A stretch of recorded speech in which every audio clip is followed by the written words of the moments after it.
राधे राधे मित्रों, आज हम आपके लिए यहाँ पर लेकर आए हैं सत्यनारायण भगवान की कथा। तो चलिए शुरू करते हैं। सबसे पहले बोलिए श्री सत्यनारायण भगवान की जय। अथ प्रथम अध्याय। एक समय की बात है, नैमिषारण्य तीर्थ में शौनकादि 88,000 ऋषियों ने श्री सूत जी से पूछा, हे प्रभु, इस कलयुग में वेद विद्या रहित मनुष्यों को प्रभु भक्ति किस प्रकार मिल सकती है तथा उनका उद्धार कैसे होगा? हे मुनिश्रेष्ठ, कोई ऐसा तप बताइए जिससे थोड़े समय में पुण्य मिले और मनवांछित फल भी मिल जाए। इस प्रकार की कथा सुनने की हम इच्छा रखते हैं। शर्व शास्त्रों के ज्ञाता श्री सूत जी बोले, हे वैष्णवों में पूज्य, आप सभी ने प्राणियों के हित की बात पूछी है, इसलिए मैं एक ऐसे श्रेष्ठ व्रत को आप लोगों को बतलाऊंगा जिसे नारद जी ने लक्ष्मी नारायण जी से पूछा था और लक्ष्मीपति ने मुनिश्रेष्ठ नारद जी से कहा था। आप सब इसे ध्यान से सुनिए। एक समय की बात है, योगीराज नारद जी दूसरों के हित की इच्छा लिए अनेकों लोकों में घूमते हुए मृत्युलोक में आ पहुँचे। यहाँ पर उन्होंने अनेक योनियों में जन्मे प्रायः सभी मनुष्यों को अपने कर्मों द्वारा अनेक दुखों से पीड़ित देखा। उनका दुख देख करके नारद जी सोचने लगे कि कैसा यत्न किया जाए जिसे करने से निश्चित रूप से मानव के दुखों का अंत हो जाए। इसी विचार पर मनन करते हुए वे विष्णुलोक में गए। वहाँ पर देवों के ईश नारायण की स्तुति करने लगे, जिनके हाथों में शंख चक्र गदा और पद्म थे, गले में वरमाला पहने हुए थे। स्तुति करते हुए नारद जी बोले, हे भगवान, आप अत्यंत शक्ति से संपन्न हैं। मन तथा वाणी भी आपको नहीं पा सकती। आपका आदि मध्य और अंत भी नहीं है। निर्गुण स्वरूप सृष्टि के कारण भक्तों के दुख को दूर करने वाले आप मेरा नमस्कार स्वीकार कीजिए। नारद जी की स्तुति सुनकर के भगवान विष्णु बोले, हे मुनिश्रेष्ठ, आपके मन में क्या बात है? आप किस काम से यहाँ पधारे हैं उसे निसंकोच कहिए। इस पर नारद मुनि बोले कि मृत्युलोक में अनेक योनियों में जन्मे मनुष्य अपने कर्मों के द्वारा अनेक दुख से दुखी हो रहे हैं। हे नाथ, आप मुझ पर दया रखते हैं तो बताइए कि वो मनुष्य थोड़े प्रयास से ही अपने दुखों से कैसे छुटकारा पा सकते हैं। श्री हरि बोले, हे नारद, मनुष्य की भलाई के लिए तुमने बहुत अच्छी बात पूछी है। जिसके करने से मनुष्य मोह से छूट जाते हैं, वह बात मैं तुमसे कहता हूँ, सुनो। स्वर्गलोक व मृत्युलोक दोनों में एक दुर्लभ उत्तम व्रत है जो पुण्य देने वाला है। आज प्रेम वश होकर मैं तुमसे कहता हूँ। श्री सत्यनारायण भगवान का ये व्रत अच्छी तरह विधान पूर्वक करके मनुष्य तुरंत ही यहाँ सुख भोग कर मरने पर मोक्ष को पाता है। श्री हरि के वचन सुनकर के नारद जी बोले कि उस व्रत का फल क्या है, उसका विधान क्या है, ये व्रत किसने किया था, इस व्रत को किस दिन करना चाहिए, ये सभी विस्तार से बताइए। नारद जी की बात सुनकर के श्री हरि बोले, दुख व शोक को दूर करने वाला, ये सभी स्थानों पर विजय दिलाने वाला है। मानव को भक्ति व श्रद्धा के साथ शाम को श्री सत्यनारायण की पूजा धर्मपरायण होकर ब्राह्मणों व बंधुओं के साथ करनी चाहिए। भक्ति भाव से ही नैवेद्य केले का फल, घी, दूध और गेहूं का आटा सवाया लें। गेहूं के स्थान पर साखी का आटा, शक्कर तथा गुड़ लेकर वह सभी भक्षण योग्य पदार्थों को मिलाकर भगवान का भोग लगाएं। ब्राह्मणों सहित बंधु बांधवों को भोजन कराएं, उसके बाद स्वयं भोजन करें। भजन कीर्तन के साथ भगवान की भक्ति में लीन हो जाएं। इस तरह से सत्यनारायण भगवान का ये व्रत करने पर मनुष्य की सभी इच्छाएं निश्चित रूप से पूरी होती हैं। इस कलिकाल अर्थात कलयुग में मृत्युलोक में मोक्ष का एक यही सरल उपाय बताया गया है। इति श्री सत्यनारायण व्रत कथा प्रथमो अध्याय संपूर्ण। तो बोलिए सत्यनारायण भगवान की जय। अथ द्वितीयो अध्याय। सूत जी बोले, हे ऋषियों, जिसने पहले समय में इस व्रत को किया था उसका इतिहास कहता हूँ, ध्यान से सुनो। सुंदर काशीपुरी नगरी में एक अत्यंत निर्धन ब्राह्मण रहता था। भूख प्यास से परेशान वह धरती पर घूमता रहता था। ब्राह्मणों से प्रेम करने वाले भगवान ने एक दिन ब्राह्मण का वेश धारण करके उसके पास जाकर पूछा कि हे विप्र, नित्य दुखी होकर तुम पृथ्वी पर क्यों घूमते हो? दीन ब्राह्मण बोला, मैं निर्धन ब्राह्मण हूँ, भिक्षा के लिए धरती पर घूमता हूँ। हे भगवान, यदि आप इसका कोई उपाय जानते हो तो बताइए। वृद्ध ब्राह्मण कहता है कि सत्यनारायण भगवान मनोवांछित फल देने वाले हैं, इसलिए तुम उनका पूजन करो। इसे करने से मनुष्य सभी दुखों से मुक्त हो जाता है। वृद्ध ब्राह्मण बनकर आए सत्यनारायण भगवान उस निर्धन ब्राह्मण को व्रत का सारा विधान बताकर अंतर्ध्यान हो गए। ब्राह्मण मनी मन सोचने लगा कि जिस व्रत को वृद्ध ब्राह्मण ने करने के लिए कहा है, मैं उसे जरूर करूंगा। ये निश्चय करने के बाद उसे रात में नींद नहीं आई।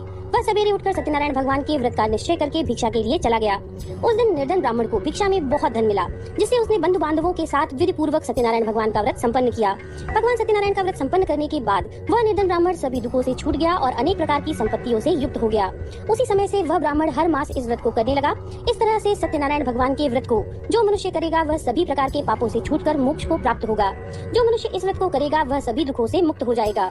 सूची बोले, इस तरह से नारद जी ने नारायण जी का कहा हुआ श्री सत्यनारायण व्रत मैंने तुमसे कहा। हे विप्रो, अब और क्या कहूँ? ऋषि बोले, हे मुनिवर, संसार में उस विप्र से सुनकर और किस किस ने इस व्रत को किया, हम सब इस बात को सुनना चाहते हैं। इसके लिए हमारे मन में श्रद्धा का भाव है। सूची बोले, हे मुनियों, जिसने इस व्रत को किया है वह सब सुनो। एक समय वही विप्र धन और ऐश्वर्य के अनुसार अपने बंधु बांधवों के साथ इस व्रत को करने को तैयार हुआ। उसी समय एक लकड़ी बेचने वाला बूढ़ा आदमी वहाँ पर आया और लकड़ियों को बाहर रखकर अंदर ब्राह्मण के घर में गया। प्यास से दुखी वह लकड़हारा उनको व्रत करते देख करके विप्र को नमस्कार करके पूछने लगा कि आप ये क्या कर रहे हैं और इसको करने से क्या फल मिलेगा, कृपया मुझे बताएं। ब्राह्मण ने कहा कि सभी मनोकामनाओं को पूरा करने वाला यह सत्यनारायण भगवान का व्रत है। इनकी कृपा से ही मेरे घर में धन धान्य आदि की वृद्धि हुई है। विप्र से सत्यनारायण व्रत के बारे में जानकर लकड़हारा बहुत प्रसन्न हुआ। चरणामृत लेकर प्रसाद खाने के बाद वह अपने घर आ गया। लकड़हारे ने अपने मन में संकल्प किया कि आज लकड़ी बेचने से जो धन मिलेगा उसी से श्री सत्यनारायण भगवान का उत्तम व्रत करूंगा। मन में इस विचार को लेकर के बूढ़ा आदमी सिर पर लकड़ियां रखकर उस नगर में बेचने गया जहां धनी लोग ज्यादा रहते थे। उस नगर में उसे अपनी लकड़ियों का दाम पहले से 4 गुना अधिक मिला। बूढ़ा प्रसन्नता के साथ दाम लेकर केले, शक्कर, घी, दूध, दही और गेहूं का आटा ले और सत्यनारायण भगवान के व्रत की अन्य सामग्रियां लेकर के अपने घर आ गया। वहां पर उसने भी अपने बंधु बांधवों को बुलाकर विधि विधान से सत्यनारायण भगवान का पूजन और व्रत किया। इस व्रत के प्रभाव से वह बूढ़ा लकड़हारा धन, पुत्र आदि से युक्त होकर के संसार के समस्त सुख को भोग कर अंत में बैकुंठ धाम को चला गया। इति श्री सत्यनारायण व्रत कथा 2 अध्याय संपूर्ण। तो बोलिए सत्यनारायण भगवान की जय। अथ 3 अध्याय। सूची बोले, हे श्रेष्ठ मुनि, अब आगे की कथा कहता हूँ। पहले समय में उल्कामुख नाम का एक बुद्धिमान राजा था। वह सत्यवक्ता और जितेंद्रिय था। प्रतिदिन देवस्थानों पर जाता था और निर्धनों को धन देकर उनके कष्ट दूर करता था। उसकी पत्नी कमल के समान मुख वाली तथा सती साध्वी थी। भद्रशिला नदी के तट पर उन दोनों ने श्री सत्यनारायण भगवान का व्रत किया। उसी समय साधु नाम का एक वैश्य वहाँ पर आया। उसके पास व्यापार करने के लिए बहुत सा धन भी था। राजा को व्रत करते देखकर वह विनय के साथ पूछने लगा कि हे राजन, भक्ति भाव से पूर्ण होकर आप ये क्या कर रहे हैं? मैं सुनने की इच्छा रखता हूँ, आप मुझे कृपया बताइए।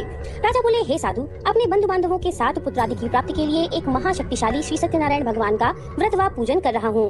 राजा के वचन सुनकर के साधु आदर से बोला, हे राजन, मुझे इस व्रत का सारा विधान कहिए। आपके कथनानुसार मैं भी इस व्रत को करूँगा। मेरी भी संतान नहीं है और इस व्रत को करने से निश्चित रूप से मुझे संतान की प्राप्ति होगी। राजा से सारे व्रत का विधान सुनकर के व्यापार से निवृत्त होकर वो अपने घर गया। साधु वैश्य ने अपनी पत्नी को संतान देने वाले इस व्रत का वर्णन कह सुनाया और कहा कि जब मेरी संतान होगी तब मैं इस व्रत को करूंगा। साधु ने इस तरह के वचन अपनी पत्नी लीलावती से कहे। एक दिन लीलावती पति के साथ आनंदित होकर सांसारिक धर्म में प्रवृत्त होकर सत्यनारायण भगवान की कृपा से गर्भवती हो गई। 10वें महीने में उसके गर्भ से एक सुंदर कन्या ने जन्म लिया। दिनों दिन वह ऐसे बढ़ने लगी जैसे शुक्ल पक्ष का चंद्रमा बढ़ता है। माता पिता ने अपनी कन्या का नाम रखा कलावती। एक दिन लीलावती ने मीठे शब्दों में अपने पति को याद दिलाया कि आपने सत्यनारायण भगवान के जिस व्रत को करने का संकल्प लिया था उसी करने का समय आ गया है। आप इस व्रत को करिए। साधु बोले, हे प्रिय, इस व्रत को मैं उसके विवाह पर करूंगा। इस प्रकार अपनी पत्नी को आश्वासन देकर वे नगर को चले गए। कलावती पिता के घर में रहकर वृद्धि को प्राप्त हो गई। साधु ने एक बार नगर में अपनी कन्या को सखियों के साथ देखा तो तुरंत ही दूत को बुलाया और कहा कि मेरे कन्या के योग्य वर देख करके आओ। साधु की बात सुनकर के दूत कंचन नगर पहुंचा। वहां देखभाल कर लड़की के सुयोग्य वणिक पुत्र को ले आया। सुयोग्य लड़के को देखकर साधु ने बंधु बांधवों को बुलाकर अपनी पुत्री का विवाह कर दिया। लेकिन दुर्भाग्य की बात ये कि साधु ने अभी भी श्री सत्यनारायण भगवान का व्रत नहीं किया। इस पर श्री भगवान क्रोधित हो गए और श्राप दे दिया कि साधु को अत्यधिक दुख मिले। अपने कार्य में कुशल साधु बनिया जमाई को लेकर समुद्र के पास स्थित रत्नसारपुर नगर में गया। वहां जाकर दामाद ससुर दोनों मिलकर के चंद्रकेतु राजा के नगर में व्यापार करने लगे। एक दिन भगवान सत्यनारायण की माया से एक चोर राजा का धन चुराकर भाग रहा था। उसने राजा के सिपाहियों को अपना पीछा करते देख करके चुराया हुआ धन वहां पर रख दिया जहां साधु अपने जमाई के साथ ठहरा हुआ था। राजा के सिपाहियों ने साधु वैश्य के पास राजा का धन पड़ा देखा तो वह ससुर जमाई दोनों को बांधकर प्रसन्नता से राजा के पास ले गए और कहा कि उन दोनों चोरों को हम पकड़ लाए हैं, आप आगे की कार्यवाही की आज्ञा दें। राजा की आज्ञा से उन दोनों को कठिन कारावास में डाल दिया गया और उनका सारा धन भी उनसे छीन लिया गया। श्री सत्यनारायण भगवान से श्राप से साधु की पत्नी भी बहुत दुखी हुई। घर में जो धन रखा था उसे चोर चुरा ले गए। शारीरिक व मानसिक पीड़ा व भूख प्यास से अति दुखी होकर अन्न की चिंता में कलावती एक ब्राह्मण के घर गई। वहाँ पर उसने श्री सत्यनारायण भगवान के व्रत को होते देखा तथा कथा भी सुनी व प्रसाद ग्रहण करके रात को घर वापस आई। माता के कलावती से पूछने पर कि हे पुत्री, तुम अभी तक कहाँ थी, तुम्हारे मन में क्या है? कलावती अपनी माता से बोली, हे माता, मैंने एक ब्राह्मण के घर में श्री सत्यनारायण भगवान का व्रत देखा। कन्या के वचन सुनकर के लीलावती भगवान के पूजन की तैयारी करने लगी। लीलावती ने परिवार व बंधुओं सहित सत्यनारायण भगवान का पूजन किया और उनसे वर मांगा कि मेरे पति व जमाई शीघ्र आ जाएं। साथ ही यह भी प्रार्थना की कि हम सबका अपराध क्षमा करें। श्री सत्यनारायण भगवान ने इस व्रत से संतुष्ट होकर के राजा चंद्रकेतु को सपने में दर्शन दिया और कहा कि हे राजन, तुम उन दोनों वैश्यों को छोड़ दो। तुमने उनका जो धन लिया है उसे वापस कर दो। अगर ऐसा नहीं किया तो मैं तुम्हारा धन, राज्य, संतान सभी को नष्ट कर दूंगा। राजा को ये सब कहकर वे अंतर्ध्यान हो गए। प्रातःकाल सभा में राजा ने अपना सपना सुनाया और बोले कि वणिक पुत्रों को कैद से मुक्त करके सभा में लेकर आओ। दोनों ने आते ही राजा को प्रणाम किया। राजा मीठी वाणी में बोले, हे महानुभावों, भाग्यवश ऐसा कठिन दुख तुम्हें प्राप्त हुआ, लेकिन अब तुम्हें कोई भय नहीं है। ऐसा कहकर राजा ने उन दोनों को नए वस्त्राभूषण भी पहनाए और जितना धन उनका लिया था उससे दुगुना धन उन्हें वापस कर दिया। दोनों वैश्य अपने घर को चल दिए। इति श्री सत्यनारायण भगवान व्रत कथा 3 अध्याय संपूर्ण। तो बोलिए सत्यनारायण भगवान की जय। अथ 4 अध्याय। सूची बोले। वैश्य ने मंगलाचार करके अपनी यात्रा आरंभ की और अपने नगर की ओर चल दिया। थोड़ी दूर जाने पर एक दंडी वेशधारी ने उनसे पूछा, हे साधु, तेरी नाव में क्या है? अभिमानी वणिक हंसता हुआ बोला, हे दंडी, आप क्यों पूछते हो? क्या धन लेने की इच्छा है? मेरे नाव में तो बेल व पत्ते भरे हुए हैं। वैश्य के कठोर वचन सुनकर के दंडी के वेश में श्री सत्यनारायण भगवान बोले, तुम्हारा वचन सत्य हो। दंडी के ऐसे वचन कहकर वहाँ से दूर चले गए। कुछ दूर जाकर समुद्र के किनारे वे बैठ गए। दंडी के जाने के बाद साधु वैश्य ने नित्य क्रिया के पश्चात नाव को ऊंची उठती देखकर अचंभा माना और नाव में बेल पत्ते आदि देखकर वह मूर्छित होकर के जमीन में गिर पड़ा। मूछा खुलने पर वह अत्यंत शोक में डूब गया। तब उसका दामाद बोला, आप शोक न मनाएं, ये दंडी का शाप है, इसलिए हमें उनकी शरण में जाना चाहिए, तभी हमारी मनोकामना पूरी होगी। दामाद की बात सुनकर वह दंडी के पास पहुंचा और अत्यंत भक्तिभाव से नमस्कार करके बोला, मैंने आपसे जो जो असत्य वचन कहे हैं उनके लिए मुझे क्षमा कर दे। ऐसा कहकर महान शोकातुर हो रोने लगा। तब दंडी भगवान बोले, हे वणिक पुत्र, मेरी आज्ञा से बार बार तुम्हें दुख प्राप्त हुआ है, तो मेरी पूजा से जो विमुख हुआ है। साधु बोले, हे भगवान, आपकी माया से ब्रह्मा आदि देवता भी आपके रूप को नहीं जानते, तब मैं अज्ञानी भला कैसे जान सकता हूँ? आप प्रसन्न होइए, अब मैं सामर्थ्य के अनुसार आपकी पूजा करूंगा, आप मेरी रक्षा करिए। पहले के समान मेरी नौका में धन भर दीजिए। साधु वैश्य के भक्तिपूर्वक वचन सुनकर के भगवान प्रसन्न हो गए और उसकी इच्छा अनुसार वरदान देकर अंतर्ध्यान हो गए। ससुर जमाई जब नाव पर आए तो नाव धन से भरी हुई थी। फिर वहीं अपने अन्य साथियों के साथ सत्यनारायण भगवान का पूजन करके अपने नगर को चल दिए। जब नगर के नजदीक पहुंचे तो दूत को घर पर खबर करने के लिए भेज दिया। दूत साधु की पत्नी को प्रणाम करके कहता है कि मालिक अपने दामाद के साथ नगर में आ गए हैं। दूत की बात सुनकर के साधु की पत्नी लीलावती ने बड़े हर्ष के साथ सत्यनारायण भगवान का पूजन कर रही अपनी पुत्री कलावती से कहा कि मैं अपने पति के दर्शन को जाती हूँ, तू कार्य पूर्ण करके शीघ्र आ जा। माता के ऐसे वचन सुनकर के कलावती जल्दी में प्रसाद छोड़कर अपने पति के पास चली गई। प्रसाद की अवज्ञा के कारण श्री सत्यनारायण भगवान रुष्ट हो गए और नाव सहित उसके पति को पानी में डुबो दिया। कलावती अपने पति को वहाँ पर ना पाकर रोती हुई जमीन पर गिर गई। नौका को डूबा हुआ देख वह कन्या को रोता हुआ देख करके साधु बहुत दुखी हुआ और बोला, हे प्रभु, मुझसे तथा मेरे परिवार से जो भूल हुई है उसे क्षमा करो। साधु के दीन वचन सुनकर के श्री सत्यनारायण भगवान प्रसन्न हो गए और आकाशवाणी हुई, हे साधु, तेरी कन्या ने मेरे प्रसाद को छोड़ा है, इसीलिए उसका पति अदृश्य हो गया है। यदि वह घर जाकर प्रसाद खाकर लौटती है तो इसे इसका पति अवश्य मिलेगा।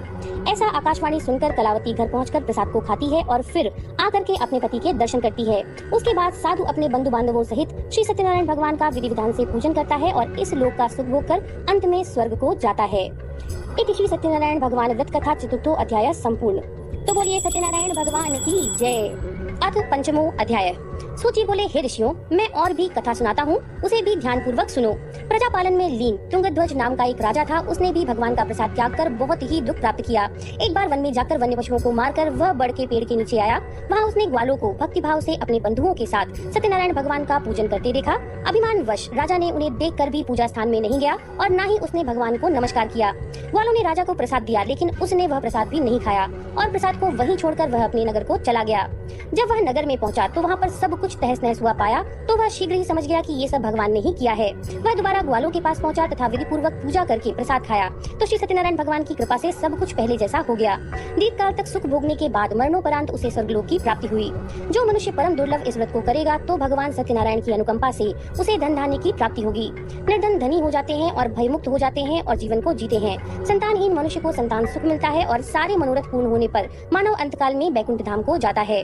सूची बोले, जिन्होंने पहले इस व्रत को किया था, अब मैं उनके दूसरे जन्म की कथा कहता हूँ। वृद्ध शतानंद ब्राह्मण ने सुदामा का जन्म लेकर मोक्ष की प्राप्ति की। लकड़हारे ने अगले जन्म में निषाद बनकर मोक्ष प्राप्त किया। उल्कामुख नाम का राजा दशरथ होकर बैकुंठ को गए। साधु नाम के वैश्य ने मूरध्वज बनकर अपने पुत्र को आरे से चीरकर मोक्ष पाया। महाराज तुंगध्वज ने स्वयंभू होकर भगवान में भक्ति युक्त हो कर्म कर मोक्ष पाया। इति श्री सत्यनारायण व्रत कथा पंचमो अध्याय संपूर्ण। तो बोलिए सत्यनारायण भगवान की जय। ये थी श्री सत्यनारायण व्रत कथा। नमो नारायण।